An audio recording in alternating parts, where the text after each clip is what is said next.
اللہ ان کو make up کرے گا. کیسے؟ کوئی سرخی پاؤڈر لگائے گا وہ تو اتر جاتا ہے, کوئی پاؤڈر لگائے کوئی لپسٹک لگائے تو اتر جاتا ہے. تو اللہ مرد عورتوں دونوں کا میک اپ کرے گا. وہ کیسے کرے گا؟ اللہ اکبر, اپنے چہرے کے نور میں سے ان کے چہروں پر نور ڈالے. ہوئے ہوئے ہوئے ہوئے ہوئے ہوئے. جنت کی لڑکی حور جو مشک عنبر زعفران کافور سے بنی ہے. ہم بنے ہیں آگ پانی مٹی ہوا سے, وہ بنی ہے مشک عنبر زعفران کافور سے. اللہ نے اس کو ایسا حسن بخشا ہے کہ سورج کو فنگر ٹپ دکھا دے, صرف فنگر ٹپ, یہ اتنا چہرہ نہیں, فنگر ٹپ. سورج کے سامنے ایسے کر دے تو اللہ کی قسم سورج نظر نہیں آئے. جیسے سورج کے سامنے تارے نظر نہیں آتے, اس کی فنگر ٹپ کے سامنے سورج نظر نہیں آئے گا. اس سے آپ سوچو اس کا چہرہ کتنا خوبصورت ہوگا. ذہن میں ہے؟ اب یہ ایمان والی عورتیں جو جمع ہیں اور پوری دھرتی میں جتنے ایمان والے مرد عورت ہیں, جب اللہ ان پر اپنے چہرے کا نور ڈالے گا تو ان کو ایسا حسن ملے گا اس ایمان والی عورت کو کہ اس جنت کی لڑکی سے جس کی فنگر ٹپ کے سامنے سورج نظر نہیں آتا, یہ اس سے 70,000 گنا زیادہ خوبصورت ہو جائے گی. وہ کالی ہے, وہ موٹی ہے, وہ پتلی ہے, وہ چھوٹی ہے, بوڑھی ہے, جوان ہے. ایک بوڑھی آئی, یا رسول اللہ دعا کرے میں جنت میں جاؤں. آپ مذاق بھی کیا کرتے تھے, دین میں خشکی نہیں ہے, بعضوں کو زیادہ قبض ہو جاتی ہے, خشکی چڑھ جاتی ہے. تو آپ نے کہا اما جی بوڑھی عورت تو جنت میں جائے گی نہیں. تو بیچاری رونے لگی.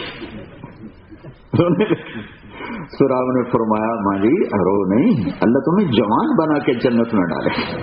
جنت میں کوئی بوڑھا ہے ہی نہیں, سب 33 سال کی عمر پہ فکس ہو جائیں. 33 سال کی عمر کر کے پھر اللہ ٹائم کا سوئچ آف کر دے. ٹائم ختم تو ہر شخص. پھر جیسے اللہ کی ذات کو فنا نہیں, اس بندے بندی کو بھی فنا نہیں. جیسے اللہ کی ذات کو زوال نہیں, اس بندے بندی کو بھی زوال نہیں. جیسے اللہ پہ کوئی حالات نہیں آتے, حالات سے پاک ہے, ایسے یہ بندہ بندی کو بھی اللہ تعالیٰ حالات سے پاک کر دے گا. نہ غم, نہ دکھ, نہ بیماری, نہ نفرت, نہ لڑائی, نہ جھگڑے, نہ آگ, نہ گھاٹا, نہ وعدہ. خوشیاں ہی خوشی ہیں. کلو وشربو ہنیئا بما اسلفتم فی الایام الخالیہ. جاؤ موج میلا کرو. میں قربان جو رب پہ, جب اللہ تعالیٰ جنت میں پہنچا دے گا تو میاں بیوی بیٹھے ہوں گے تو نوکر آئیں گے, کہیں گے سلامن سلامن سلامن. سب سے چھوٹا جنتی اس کے 80,000 نوکروں کے 80,000 نوکر. آپ تو نوکر کی نعمت سے محروم ہو, آپ کو کیا خبر کہ نوکر کا مزہ کیا ہوتا. تم میں اپنے بانڈے بھی اپنے صاف کرنے ہیں, ٹوائلٹ بھی خود ہی صاف کرنا ہے, کپڑے بھی آپ ہی دھونے, پیٹرول بھی آپ ہی ڈالنا ہے. نوکر تو بڑی نعمت ہوتی. سب سے چھوٹے جنتی کو 80,000 نوکر ملیں گے. 80,000. تو بڑے جنتیوں کا کیا مقام ہوگا, تو آ کر سلام کریں. یہ دونوں بڑے خوش ہوں گے کہ دیکھو اتنا ہمیں سلام پڑھ رہے ہیں. یہ چلے جائیں گے تو ایک دم فرشتے آئیں گے. والملائکۃ یدخلون علیہم من کل باب. فرشتے آئیں گے, سلام علیکم سلام علیکم. وہ کہیں گے ہمیں کیوں سلام کر رہے ہو, تم فرشتے ہو. کہیں گے بما صبرتم, مجھے بلیک برن میں صبر کی زندگی گزاری تھی, اس کے سلسلے میں سلام کر رہے ہیں. فنعم عقبی الدار. اور فرشتوں کے سلام کا نشہ تو ہوا میں اڑا دے گا. ابھی وہ نشہ اترا نہیں ہوگا کہ ایک دم میرے اللہ کا عرش ہٹے گا, کھلے گا, اور اللہ خود سامنے آ کر کہے گا سلام قولا من رب الرحیم. میرے بندو آج تمہارا رب بھی تمہیں سلام پیش کرتا ہے. میں قربان جاؤں. پھر اللہ کہے گا حل رضیتم, خوش ہو, کوئی تکلیف تو نہیں. کہیں گے یا اللہ بڑے خوش, کوئی تکلیف.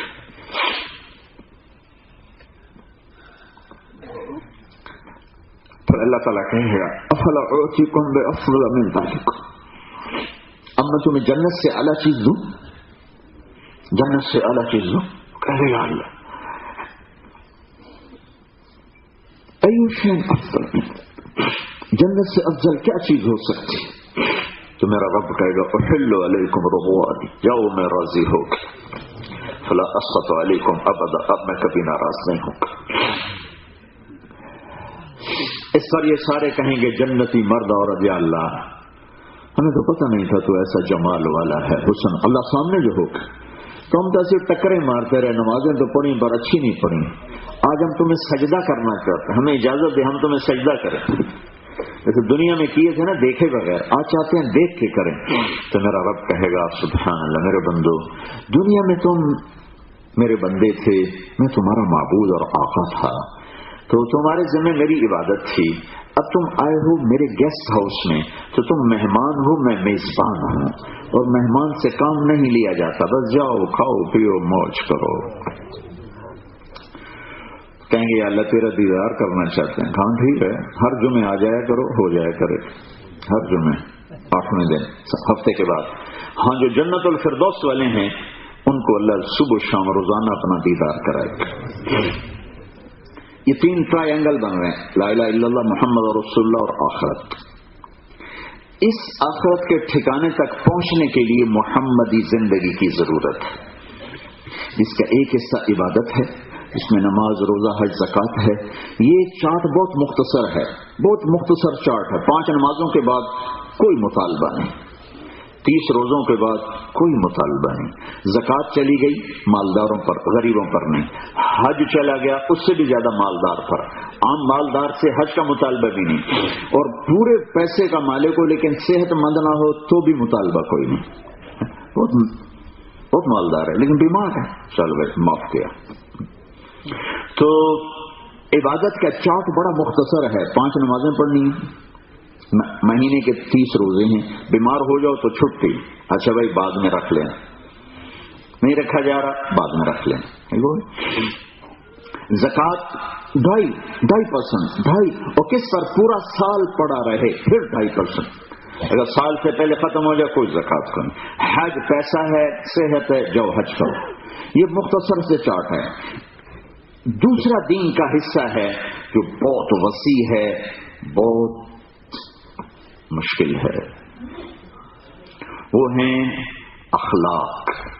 وہ ہیں اخلاق، وہ ہیں اخلاق، اور وہ ہیں انسان میرے نبی کی معاشرت، وہ ہے میرے نبی کا سلوک، وہ ہے میرے نبی کا طریقہ زندگی. نبی کے سارے اخلاق کا خلاصہ ایک لفظ میں بتاؤں، اگر ایک لفظ، اخلاق اتنا وسیع چیپٹر ہے کہ خود قرآن جب اپنے حق بیان کرتا ہے اللہ تو مختصر لاتا ہے، اور جب لوگوں کے حق بیان کرتا ہے تو کھلتا چلا جاتا ہے، کھلتا چلا جاتا ہے. صرف ایک جگہ سے میں دکھاتا ہوں، وَقَضَىٰ رَبُّكَ أَلَّا تَعْبُدُوا إِلَّا إِيَّاهُ. اللہ نے اپنا حق بتایا ایک سطر کہ تیرے رب نے فیصلہ کر دیا کہ عبادت صرف اللہ کی ہے، ختم. اب اللہ تعالیٰ ماں باپ کا حق بتانے لگا ہے. پہلے تھا ایک سینٹنس، ایک جملہ. اب ماں باپ کا وبالوالدین احسانا ایک جملہ. اما یبلغن عندک الکبر احدهما او کلاهما دوسرا فلا تقل لهما اف تیسرا ولا تنهرهما چوتھا وقل لهما قولا کریما 5 واخفض لهما جناح الذل من الرحمة 6 وقل رب ارحمهما كما ربياني صغيرا 7 ربكم اعلم بنفوسكم 8 ان تكونوا صالحين 9 انه كان للأوابين غفورا. 10 جملوں میں اللہ نے ماں باپ کا حق بتایا. پورا قرآن اللہ اس طرح لاتا ہے، اپنے حقوق بڑے مختصر اور لوگوں کے حقوق بڑے لمبے، بڑے چوڑے، چونکہ سب سے زیادہ انسان جو ظلم کرتا ہے وہ آپس میں ایک دوسرے پر ظلم ہے. ایک ظلم ہے کسی کی زمین دبا لینا، یا یہ تو عام طور پر یہاں شاید ہوتا ہو، ہر جگہ جہاں انسان ہوتے ہیں جرم بھی ہوتا ہے، لیکن یہاں بہت کم ہے. ہمارے پاکستان میں بہت زیادہ ہے کہ زمین کسی کی، قبضہ کسی کا، مکان کسی کا، قبضہ کسی کا. لیکن ایک ظلم جو ہر گھر میں ہے، ہر گھر، میری بات اب غور سے سننا، ایک ظلم جو ہر گھر میں ہے وہ آپس کی بدتمیزی ہے، وہ آپس کی بدتمیزی ہے. خامن کو غصہ چڑھا تو بیوی کو گالیاں اور تھپڑ اور مار، بیوی کو غصہ چڑھا تو خامن کو گالیاں، پولیس کو ٹیلی فون، ماں باپ کو غصہ چڑھا تو اولاد کو بے عزت کیا، اولاد کو غصہ چڑھا تو ماں باپ کو بے عزت کیا، بھائی کو غصہ چڑھا تو بھائی کو ذلیل کیا، اور بھائی کو غصہ چڑھا تو اس نے بہن کو ذلیل کیا. یہ ہر گھر کا ظلم ہے، یہ ہر گھر کی تباہی ہے. آج گھروں میں جو توڑ ہے، طلاقیں ہیں، اس کے پیچھے کوئی لمبا چوڑا سلسلہ نہیں ہے، اس کے پیچھے میرے نبی کے اخلاق ختم ہو چکے. اور میں اپنے نبی کے اخلاق، سارے اخلاق کو ایک لفظ میں بتاؤں، ایک لفظ اتنا لمبا چوڑا چیپٹر ہے. میں اپنے مدرسے میں جتنے اخلاق کے باب ہیں میں کوشش کرتا ہوں کہ میں خود پڑھوں کہ یہ زندگی کا مشکل ترین چیپٹر ہے میرے بھائیوں. زندگی گزر گئی تبلیغ میں، مدرسوں میں، اس سے مشکل چیپٹر اور کوئی نہیں ہے. وہ کیا ہے؟ ایک لفظ میرے نبی کے سارے اخلاق کا ایک لفظ: برداشت، سہ جانا، آہ نہ کر لبوں کو سے اپنے لہو کے گھونٹ پی، زخم تک زخم کھا کے سہ جانا. خامن بیوی کی برداشت کر لے تو گھر آباد ہو جائے گا. بیوی خامن کی برداشت کر لے آباد ہو جائے گا. ماں باپ اولاد کی برداشت کریں آبادی آ جائے گی. اولاد ماں باپ کی برداشت کرے آبادی آئے گی. لیکن اب ہر آدمی یہ چاہتا ہے جو میں کہوں وہ کیا جائے. آپ کو آسان طریقہ بتاتا ہوں کسی سے اپنی منوانے کا. آپ اس کی ماننا شروع کر دو، آپ کی ماننا شروع کر دو. یہ میرے نبی کا طریقہ ہے. لیکن خامن چاہتا ہے میری مانی جائے، بیوی چاہتی میری مانی جائے. جب نہیں ہوتی تو یا لڑائی ہوتی ہے یا پٹائی ہوتی ہے یا طلاق ہوتی ہے یا گھر برباد ہوتے ہیں. اولادیں حیران پریشان ہوتی ہیں کہ ماں کدھر گئی اور باپ کدھر گئی. تھوڑی سی اپنے نفس کی خواہش پر قابو نہ پانے کی وجہ سے اپنی نسلیں برباد کر چکے ہیں. اور یہ دکھ درد کی بات ہے کہ یہ ہر گھر کی کہانی. جو دیندار کہلاتے ہیں ان کے گھروں کا بھی یہی حال ہے. جن کے سروں پہ پگڑیاں ہیں، ماتھے پہ محراب ہیں، ان کے گھروں میں بھی یہ فساد ہے. اور جن کے گھروں میں یہ نہیں ہے ان کے گھروں میں بھی یہ فساد ہے. برداشت دین کا بہت بڑا عمل ہے. یہ ہیرا ڈائمنڈ کیسے بنتا ہے؟ کاربن ہوتا ہے. کاربن کوئلہ. یہ ڈائمنڈ کیسے بنتا ہے؟ یہ زمین کے پریشر کو برداشت کرتا ہے تو اللہ چمکا کے ہیرا بنا دیتا. تم لوگوں کی برداشت کرو. ماں باپ سختی کریں اولاد برداشت کرے. اولاد بدتمیز ہو جائے ماں باپ برداشت کرے. بیوی سے اونچ نیچ ہو جائے خامن برداشت کرے. خامن سے ہو جائے بیوی برداشت کرے. اور برداشت کو عربی میں لے جاؤں، شریعت کا لفظ، یہ برداشت تو ہماری زبان ہے، تو اس کو میں عربی میں کنورٹ کروں، شرعی لفظ لاؤں تو ایک، وہ بھی ایک بنتا ہے. ایک میرے نبی کے سارے اخلاق کا خلاصہ ایک: صبر کرنا. جہاں صبر مٹے گا وہاں گھر ٹوٹ جائیں گے. جس گھر میں تنقید ہوگی، یہی تمہارے لندن کا ایک آدمی تو اربوں پتی ہے، پاکستان میں اس نے اربوں کی جائیداد بنائی ہوئی. پاکستان اس کی بیگم مجھ سے ملی اور بیٹھتے ہی رونا شروع کر دیا. کسی بات سے پہلے ہی پھوٹ کے رونا شروع کر دیا. کیا ہوا بیوی کو؟ اچھی عمر کی. کہا مولانا ان بنگلوں کو، ان گاڑیوں کو، اس کپڑوں کو، بہت اعلیٰ پوشاک پہنی ہوئی تھی، اس لباس کو، اس زیور کو میں آگ لگاؤں؟ میرے خامن کا بول ہی میرے ساتھ ٹھیک نہیں. اس کی زبانی زہریلی ہے تو میں اس کو کیا کروں؟ مجھے نہیں چاہیے، مجھے کچھ نہیں چاہیے. مجھے گاڑیاں نہیں چاہیے، گھر نہیں چاہیے، کپڑے نہیں چاہیے، زیور نہیں چاہیے، مجھے پراپرٹی نہیں چاہیے. مجھے اپنے خامن کا سلوک چاہیے. وہ کوئی نہیں ہے. یاد رکھنا میرے بھائی بہنوں، زندگی چیزوں کا نام نہیں، زندگی احساسات کا نام ہے. اور احساسات کو چیزیں پروان نہیں چڑھاتی، احساسات کو رویے پروان چڑھاتے ہیں، سلوک، بیہیویئر. اور احساسات کو بھوک مردہ نہیں کرتی، احساسات کو جاب لیس ہونا مردہ نہیں کرتا، احساسات کو جیب کا خالی ہونا مردہ نہیں کرتا.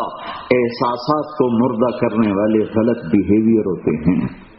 زبان کا کڑوا بول، زبان کا سخت بول ساری زندگی کو تباہ کر کے رکھ دیتا ہے. اور ایک میٹھا بول زندگی میں بہار لے آتا ہے، اور ایک کڑوا بول پوری زندگی کو ویران کر دیتا ہے. میرے نبی کے اخلاق بہت لمبا چوڑا چیپٹر ہے. اور عجب بات بتاؤں، میرے نبی نے فرمایا جو ایک آدمی ساری زندگی روزے رکھے، ایک دن بھی افطار نہ ہو سوائے عید، اور ساری زندگی تہجد پڑھے، ایک رات بھی قضا نہ ہو. تہجد سے مراد صرف 4 نفل نہیں، ساری رات عشاء سے فجر تک نفلوں میں ہے، اور سحری سے افطاری تک روزے میں ہے. یہ فزیکلی ممکن نہیں اسے جمع کرنا، اسے فزیکلی ممکن نہیں جمع کرنا. شاید ان 14 صدیوں میں کوئی 1400 آدمی نے اسے جمع کیا ہو، ایکسٹراڈنری، جن کو اللہ نے طاقت دی تھی. عبداللہ بن زبیر کے بارے میں ایسا ہے، چونکہ انہوں نے اللہ کے نبی کا خون پیا تھا، انہوں نے اپنے وہ لگوایا، کپنگ کروائی، تو اس سے جو خون نکلا تو آپ نے کہا عبداللہ جاؤ باہر پھینک کے آؤ، تو انہوں نے جا کے پی لیا. تو اللہ نے کو اتنی طاقت دے دی تھی، اتنی طاقت دے دی تھی کہ آج روزہ رکھتے تھے اور 8 دن کے بعد افطار کرتے تھے. 8 دن کے بعد، 8 دن نہ پینا نہ کھانا. اور اللہ نے اتنی طاقت دی تھی کہ جب حجاج بن یوسف نے اٹیک کیا اور یہ شہید ہوئے تو ان کے ساتھ صرف 18 آدمی تھے، اور حجاج کا لشکر تھا 4000 کا. تو 18 آدمیوں کے ساتھ 4000 کے لشکر کو صبح سے شام تک روکے رکھا، اور ان کے قریب کوئی نہیں آ سکا. دونوں ہاتھوں میں تلوار تھی اور 72 سال عمر تھی.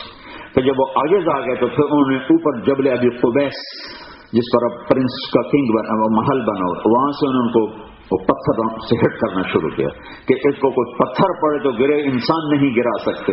تو وہ پتھر مارتے مارتے مارتے زندگی ختم ہونے کا وقت آ چکا تھا، تو ایک پتھر آ کے سیدھا ماتھے پہ لگا یہاں، تو اس سے وہ گرے. تو پھر انہوں نے اوپر چڑھ کے ان کو شہید کر دیا، ورنہ ان سے گر نہیں سکے. یہ نبی کے خون کی طاقت. ایسا کوئی ریئر کیسز ہیں کہ وہ آج روزہ رکھے 8 دن کے بعد افطار کرتے تھے. تو میں یہ کہہ رہا ہوں ساری رات تہجد، ساری زندگی روزہ، یہ فزیکلی ممکن نہیں، لیکن اگر کوئی ایسا کر لیتا ہے تو میرے نبی کا فرمان ہے جس کے اخلاق اچھے ہوں گے ویسے آگے کھڑا ہوگا. جس کے اخلاق اچھے، وہ کھاتا ہے، پیتا ہے، سوتا ہے، ہنستا ہے، کھیلتا ہے، فرض نمازیں پڑھتا ہے. ایک شخص نے کہا یا رسول اللہ، ہمارے محلے میں ایک عورت رہتی ہے، بڑی عبادت گزار ہے لیکن اس کی زبان بڑی تیز ہے. آپ نے کہا جہنم میں جائے گی. کہا جی ہمارے محلے میں ایک عورت رہتی ہے، وہ صرف فرض پڑھتی ہے، کوئی عبادت نہیں کرتی، لیکن اس کا بول بڑا میٹھا ہے. آپ نے کہا وہ جنت میں جائے گی. تو اگر آپ اپنے گھروں کو آباد دیکھنا چاہتے ہو تو نبی والے اخلاق، نبی والے رویے ہماری زندگی کا سب سے بڑا سرمایہ ہیں. زندگی میں جو خوشیاں لانا چاہتا ہے، چاہتی ہے، اپنے اوپر برداشت کرنے کی پابندی لگا لے، سہنا سیکھ لے. یہ دنیا جنت نہیں، آئیڈیل ہوم نہیں، امتحان کی جگہ ہے. یہاں اونچ نیچ رہے گی، اچھوں میں بروں میں سب کچھ ہوگا. لہذا میرے بھائیو بہنوں، اپنے نبی والے اخلاق، اپنے نبی والی سیرت کا وہ چیپٹر پڑھو. آپ مردوں سے کہتا ہوں کہ آپ نے اپنی بیویوں کے ساتھ کیا سلوک کیا، اور ان عورتوں سے کہتا ہوں کہ وہ امہات المومنین کے چیپٹر پڑھیں کہ بھوک میں اپنے خامند کا کیسے ساتھ. 2 مہینے روٹی نہیں پکتی اور کسی بیوی کو گلا کوئی نہیں، سب خوش ہیں. 2 مہینے جس گھر میں روٹی نہ پکے، حضرت عائشہ نے فرمایا بیٹا 3 چاند گزر جاتے تھے، ہمارے گھر میں چولہا نہیں جلتا تھا. یعنی 2 مہینے گزر جاتے تھے، روٹی نہیں پکتی تھی، سالن نہیں پکتا تھا. تو عروہ بن زبیر ہیں پوچھنے والے، ان کا اب تو خالہ جان، وہ خالہ تھیں، تو پھر گزارا کیسے ہوتا تھا؟ تو فرمایا بس پانی اور کھجور اور پانی. لیکن کوئی بیوی شکایت نہیں کر رہی. کیوں؟ کہ میرے نبی کے اخلاق ایسے تھے کہ دل جیت لو، پھر سولی پہ چڑھا دو گے، خوشی سے تیار ہوئی. اب لڑکی آتی بعد میں اور حکم پہلے، تو میری بیوی ہے، تو نے یہ کرنا ہے، تو نے یہ نہیں کرنا، تو نے اس سے نہیں ملنا. تو ایسے کچھ ظالم بے وقوف ہوتے ہیں. ماں باپ سے ملنے پر بھی پابندیاں لگا، تو نے ماں باپ کے گھر بھی نہیں جا. انسانیت کے نام پہ بدنما داغ.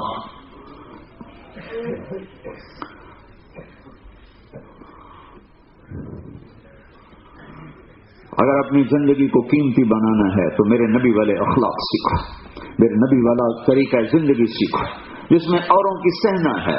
سہتے جاؤ، قیمتی بنتے جاؤ، معاف کرتے جاؤ، عزت پاتے جاؤ. صحابہ کے نیا اسلام تھا تو عرب اپنی بیویوں پر سختی کرتے تھے، پٹائی بھی کرتے تھے. تو عورتوں نے آ کر شکایت کی، یا رسول ہمارے خامن ہمیں مارتے ہیں. تو آپ نے سارے مدینے والوں کو جمع کر کے انتہائی غصے میں فرمایا جو عورتوں پہ ہاتھ اٹھاتے ہیں ان میں کوئی انسانیت نہیں. پھر آپ نے فرمایا سب سے بہترین مسلمان وہ ہے جو بیوی کے ساتھ اچھا سلوک کرے، اور میرا سب سے اچھا سلوک ہے اپنی بیویوں کے ساتھ. پھر عورتوں سے فرمایا اگر میری شریعت میں سجدہ ہوتا تو میں بیوی سے کہتا کہ خامن کو سجدہ کر. دونوں کو بیلنس کیا ہے, دونوں کو بیلنس کیا ہے. بھائیو میری بہنوں, یہ زندگی سیکھو.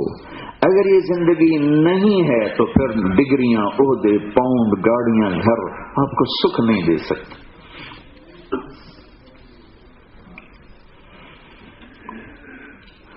ایک زبان کا میٹھا بول دل جیت لیتا ہے, ایک زبان کا کڑوا بول جنگل میں آگ لگا دیتا ہے. اللہ کی قسم کھا کے کہتا ہوں, زبان کے بول کی مٹھاس پوری دنیا کے شہد سے زیادہ ہے, اور زبان کے بول کی کڑواہٹ 7 سمندر کے پانی کی کڑواہٹ سے زیادہ ہے. کیونکہ ہم نے صبر نہیں سیکھا, ہمارے گھر ٹوٹتے چلے جا رہے. ایک دوسرے کو برداشت کرنا سیکھو. سب سے زیادہ شیطان کو خوشی ہوتی ہے جب میاں بیوی آپس میں لڑتے ہیں. سب سے زیادہ شیطان اس بات پہ خوش ہوتا ہے جب میاں بیوی آپس میں لڑتے ہیں. وہ اپنی کچہری لگاتا ہے, روزانہ اس کی جماعتوں کی کارگزاری سنتا ہے. شیطانوں سے پوچھتا ہے کیا کیا, وہ کہتے ہیں یہ کیا وہ کیا. کسی کو رسپانس نہیں دیتے. زنا, شراب, قتل, چوری, ڈاکہ, جوا, سود, دھوکہ, فراڈ, فریب, کسی کو رسپانس نہیں دیتے. اتنے بڑے بڑے گناہوں پر کوئی رسپانس نہیں دیتے. ایک شیطان کھڑے ہو کر کہتا ہے جی میں نے میاں بیوی کو لڑایا, تو وہ اچھل پڑتا ہے, وہ کہتا ہے شاباش تو اصل کام کر کے آیا. اور اس کو قریب بلاتا ہے, اس کو گلے سے لگاتا ہے, اور اس کو اپنے پاس بٹھاتا ہے, تو ان سے کہتا ہے بدبختو یہ اصل کام کر کے آیا. شرابی نے شراب پی, اس کا اپنا نقصان ہے. نمازی نے نماز چھوڑی, وہ خود جہنم میں جائے گا. یہ میاں بیوی کی لڑائی تو نسلوں کو برباد کر دے گی.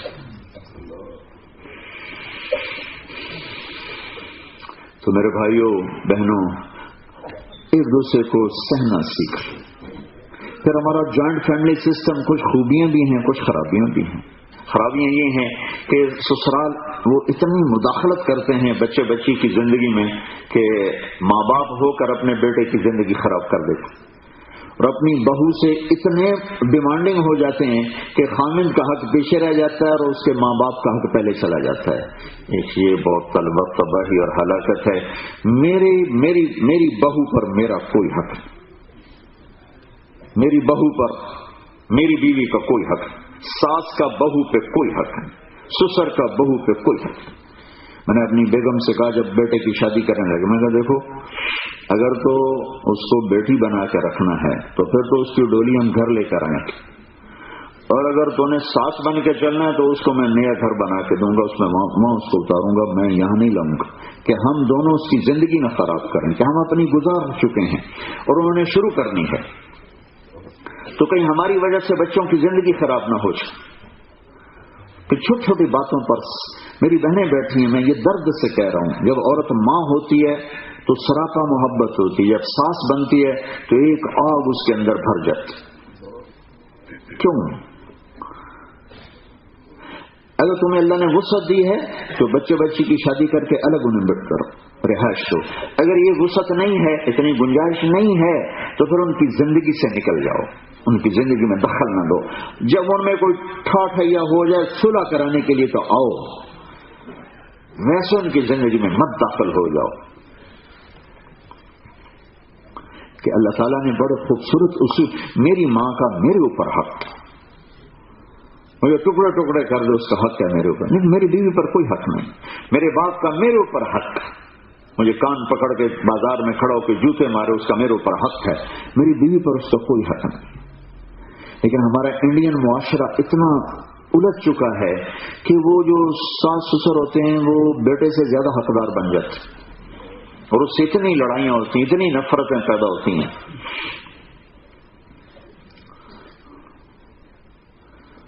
احسان دانش مرحوم نے لکھا اپنی کتاب زندگی میں کہ میری ماں بیمار ہوئی تو بہت فقر تھا, تو کہا میں نے اپنی بیوی سے کہا دیکھو بیگم یہ میری پراپرٹی ہے, اس میں پارٹنرشپ میں نہیں برداشت کروں گا. ہر چیز میں پارٹنرشپ برداشت کر سکتا ہوں لیکن اس پراپرٹی میں کوئی پارٹنرشپ نہیں ہے.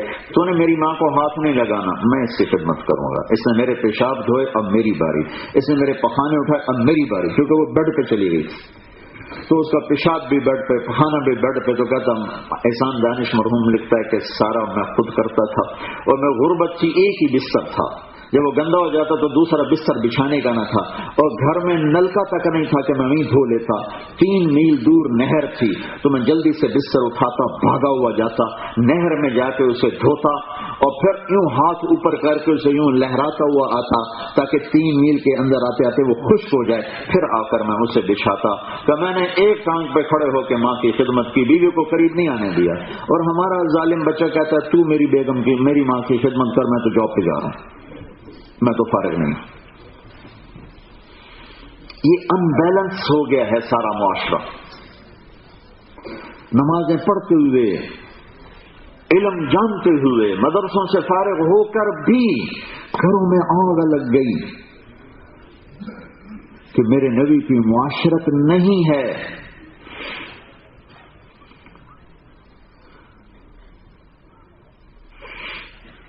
حضرت عمر رضی اللہ تعالیٰ عنہ کے پاس ایک شخص آیا کہ میں نے اپنی ماں کے پیشاب دھوئے، پخانے دھوئے، کیا میں نے ماں کا حق ادا کر دیا؟ کہ نہیں۔ کہ کیوں؟ کہ وہ تیرے پیشاب پخانے دھو کے کہتی تھی یا اللہ اس کو زندگی دے، اور تو اس کے پیشاب پخانے دھو کے کہتا یا اللہ اس کو جلدی اٹھا، تھک گیا ہوں۔ تو میرے ذمہ ہے اپنے ماں باپ، میری بیوی کے ذمہ تو نہیں۔ ایک شخص نے اپنی ماں کو کندھے پہ بٹھا کے طواف کروایا اور حج کروایا سورا۔ تو عبداللہ بن عمر سے کہنے کہ حضرت میں نے ماں کو حج کرایا کندھے پہ بٹھا کے سورا، میں نے ماں کا حق ادا کر دیا؟ تو فرمایا ابھی ایک تھکے سانس کا حق ادا نہیں ہوگا۔ جب ماں تھک کے سانس لیتی ہے تو کہنے ابھی تو ایک سانس کا بھی حق ادا نہیں ہوگا۔ وہ میرے اوپر حقوق ہیں، میرے ذمے۔ میرے نبی نے فرمایا کاش میری ماں زندہ ہوتی تو میں ایسی خدمت کرتا کہ عشاء کی نماز کے مصلی پر ہوتا اور سورۃ فاتحہ شروع کر چکا ہوتا، اور ادھر سے میری ماں کہتی محمد تو میں نماز توڑ دیتا۔ میں بولا بیک۔ تو بھائیو، زندگی کو، بہنوں، زندگی کو بیلنس کرو۔ اگر آپ سسر بیٹھے ہو، ساس بیٹھے ہو، تو اپنے بچوں کی زندگی سے میں دخل دینا چھوڑ دو، ان سے کوئی مطالبہ نہ کرو، اللہ کے سامنے رکھو۔ اگر آپ میاں بیوی ہو، کھانے دے تو بیوی کے لیے میٹھا بول، ایک میٹھا بول، ایک مسکراہٹ سب کچھ خرید لیتے۔ بیوی کا ایک میٹھا بول، ایک مسکراہٹ سب کچھ خرید لیتے۔ تم باہر کا غصہ بیوی کے پہ نکالو، یا بیوی اپنا غصہ خاوند پہ نکالے، تو وہ گھر میں تو یہاں تو طلاق بہت کثرت سے شروع ہو گئے، ایک دوسرے کو برداشت کرنا سیکھا نہیں ہے۔ اور اللہ کے فضل سے ہماری نسل یہاں، تمہاری اب 4تھی نسل یہاں ہے، تو اس کو اگر اسلامی بنانا ہے نبوت والے اخلاق لاؤ۔ یاد رکھنا، معاشرت عبادت سے نہیں بنتی، اخلاق سے بنتی ہے۔ یہ ہمارے تبلیغ والے کہتے ہیں کہ ہر گھر میں ایک کمرہ فکس کرو، اس کمرے میں مصلی بچھاؤ، اس میں فضائل اعمال رکھو، قرآن رکھو، حدیث رکھو، اسی میں سارے نماز پڑھو، اسی میں سارے ذکر کرو، اسی میں تعلیم کا حلقہ لگاؤ، اس سے معاشرت نبی والی ہو جائے گی۔ ایسا نہیں ہوگا۔ یہاں گھر میں بیڈ روم سونے کو نہیں ملتا تو نماز کو کمرہ کہاں سے ملے؟ ایڈے ایڈے تھوڑے گھر ہیں مرغی خانے، تو اتنے گھروں میں تم کمرہ کہاں سے الگ لاؤ؟ مصلی بچھانے کی جگہ نہیں ملتی تو کمرہ کہاں سے ملے گا؟ نہیں، اس سے نہیں۔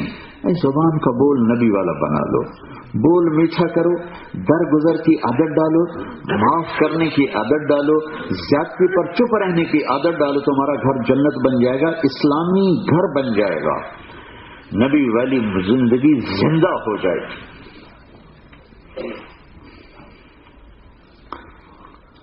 یہ بھائیو سیکھنے کی چیز، سیکھنے کی چیز، سیکھنے کی چیز۔ کوشش کرو کہ عورت کمائی نہ کرے تاکہ بچوں کی تربیت کرے، کیونکہ ہمارے بچے میاں بھی جاب پر، بیوی بھی جاب پر، تو ان بچوں کو کون ٹائم دے گا؟ اور اگر تمہاری کوئی مجبوری ہے، نہیں چھوٹ سکتی ہے، تو پھر کم از کم ہفتے میں جو 2 دن چھٹی ہوتی ہو تو اپنے بچوں کے ساتھ بیٹھو، ان کو بتاؤ تو صحیح ہم کون ہیں، پیار سے، محبت سے، الفت سے۔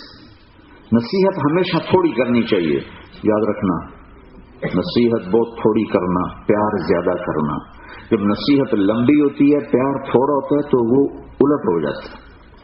ہمارے نبی جیسی ہستی اپنے صحابہ کو تھوڑی تھوڑی نصیحت کرتے تھے، لمبی نہیں کرتے تھے کہ یہ تنگ نہ پڑ جائے۔ اور اس میں بھی آپ نے جابر بن عبداللہ فرماتے ہیں کہ کبھی ہم جب نصیحت لمبی ہوتی ہم تھک جاتے اور اونگنے لگتے تو ہمارے نبی دنیا کا ذکر چھیڑ دیتے تھے. وہ دنیا کی باتیں سن کر پھر ہم سارے چست ہو جاتے تھے. پھر کھانے کا ذکر چلتا تو آپ کھانے کی باتیں کرتے اور زراعت کا ذکر چلتا اب زراعت کی باتیں کرتے, تجارت کا ذکر چلتا تجارت کی باتیں کرتے, ہمارے ساتھ ہو جاتے تھے. تو ٹھونسنی نہیں چاہیے اور بہت تھوڑی ہونی چاہیے. تمہارے اخلاق ایسے ہوں, تمہارے اخلاق سب سے بڑی نصیحت ہے, تمہارے رویے سب سے بڑی نصیحت ہے, تمہارا سلوک سب سے بڑی نصیحت ہے. تو بھائیو میں نے آپ کا زیادہ وقت لے لیا, 1 بجے تو نماز تھی, غالباً 1:05 ہو گئے.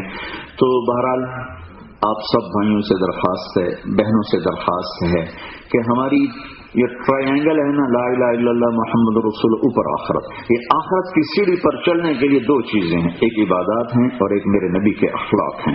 عبادات تو کچھ موجود ہیں, اخلاق موجود ہی کوئی نہیں ہے. میں دنیا پھرا ہوں, 6 بر اعظم بار پھرا ہوں, لیکن میں نے نہیں دیکھے اخلاق والے الا قلیل, بہت کم. 1 کروڑ مسلمان اکٹھے کروں تو شاید اس میں ایک نہ نکلے کہ جو معاف کرنا جانتا ہو, جو درگزر کرنا جانتا ہو, جو سہنا جانتا ہو, جو صبر جانتا ہو, جو دکھ دینے والے کو بھی سکھ پہنچانا جانتا ہو. یہ اخلاق. کیم شو تو اخلاق نہیں ہے. جو کیم شو کرے تم بھی کیم شو کرو, جو کیم شو نہ کرے اس کو کیم شو کرو, یہ اخلاق.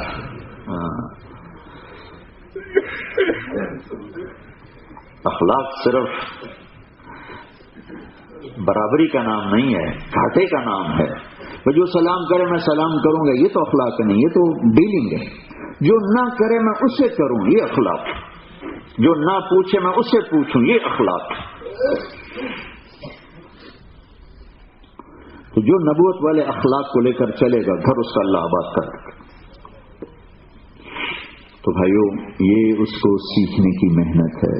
تبلیغ صدیوں کے بعد ہمیں کام ملا ہے. اللہ کے واسطے اس میں سنجیدگی سے ٹائم دیا کرو.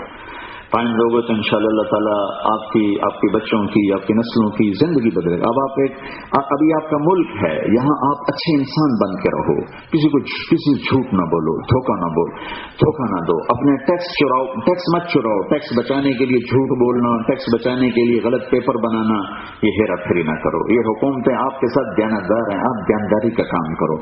ہمارا تو یہ نہیں کہ ہمارے حکمران بڑے چور اور عوام چھوٹے چور, تو چور کو چور کاٹے وہ تو چل رہا ہے, لیکن یہاں تو تمہاری حکومت چور نہیں ہے, تم پہ خرچ کرتے ہیں, تو تم چور نہ بنو. مسلمان اور جھوٹ بولے نہیں, مسلمان اور دھوکہ دے نہیں. میرے نبی نے فرمایا میرا امتی ہر گناہ کر سکتا ہے, 2 نہیں کر سکتا. ایک جھوٹ نہیں بول سکتا, ایک دھوکہ نہیں دے سکتا. جب تم اس حکومت سے پورے نفع اٹھاتے ہو تو ان کو دھوکہ نہ دو, ان کا ٹیکس مت چراؤ. چوروں کا چوری کرنا تو وہ بھی ٹھیک نہیں ہے, وہ بھی ٹھیک نہیں. پاکستان میں تو لوگ ٹیکس دیتے نہیں, یا بڑے نمازی بھی الگ ایک وکیل رکھا ہوا ہے ٹیکس چرانا کیسے, وہ ان کو طریقے بتاتا ہے, یوں چرانا. مجھے کبھی, میرے دل کو کبھی یہ بات نہیں لگی کہ میں جھوٹ بول کے کچھ پیسے بچا. میں لعنت بھیجتا ہوں اس پیسے پر جو جھوٹ کے ساتھ آئے. میں سچ بولوں اور پوری دنیا چلی جائے, میرے لیے نفع کا سودا. میں سچ بولوں اور میرا اللہ راضی ہو گیا, بس میرا کام بن گیا. اپنے بچوں کو, اپنے آپ کو سچ کا عادی بناؤ. حکومت کے ساتھ ہمارے یہاں کے یہ ابھی میں یورپ کا سفر کر کے اگست میں 10 ملکوں میں ہر جگہ یہ کہانی سننے کو ملی کہ یہاں کی لڑکیوں کے ساتھ شادی کرتے ہیں, پیپر بناتے ہیں, بھاگ جاتے ہیں, پیپر بنتے ہیں, بھاگ جاتے ہیں. ہائے ہائے ہائے. جب رہبری چور بن جائیں گے تو راستہ کون دکھائے گا؟ جب رہبری ڈاکو بن جائیں گے تو راستہ کون دکھائے گا؟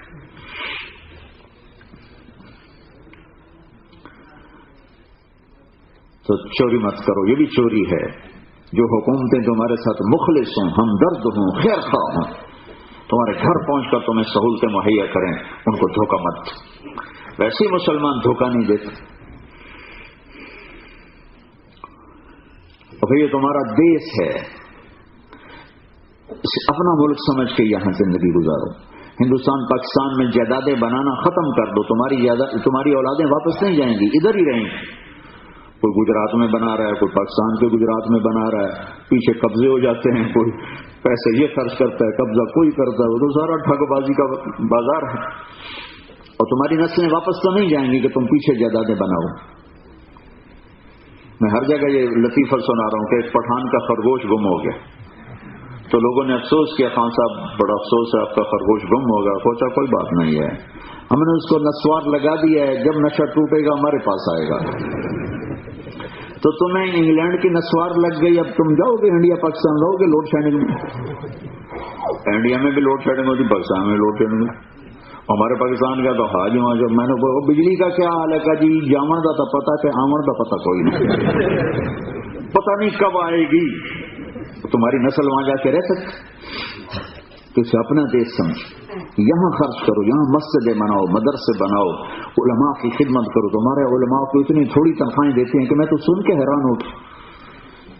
تو بیچارے جی بھی نہیں سکتے ان پیسوں پر، اور حاضری ان سے ایک ٹانگ پہ لیتے ہو کہ تم 1 منٹ لیٹ کیوں آئے.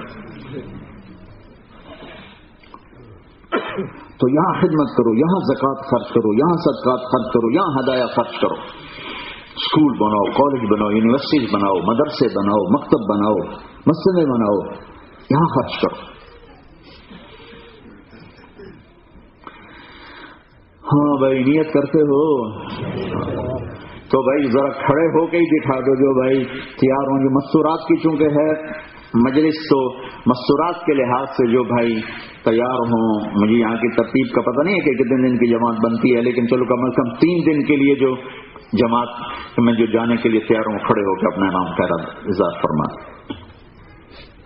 چلے ماشاء اللہ دعا کریں. اللهم لك الحمد كما انت اهله فصل على محمد كما انت اهله وفعل بنا ما انت اهله انك اهل التقوى واهل المغفرة. یا اللہ ہم سب سے راضی ہو جائے. یا اللہ ہمارے گناہوں کو معاف کر دے. یا اللہ کبھی جان بوجھ کے کرتے ہیں، کبھی بھول کے کرتے ہیں، کبھی نفس و شیطان کے ہاتھوں شکست کھا کے کرتے ہیں. ہر حال میں ہماری ساری خطائیں معاف فرما دے. ہمیں یا اللہ ایمانی معاشرت دے دے. یا اللہ نبی والی معاشرت دے دے، نبی والے اخلاق دے دے، نبی والا سلوک دے دے، والی عبادات عطا فرما. یا اللہ ہماری نسلیں اب یہاں آباد ہو چکی ہیں، انہیں صحیح ایمان نصیب فرما، اسلامی معاشرت نصیب فرما. یا اللہ ایمان کی ہوائیں چلا. یا اللہ دیانت، راست بازی، سچائی کا عادی بنا، جھوٹ فریب دھوکہ سے حفاظت فرما.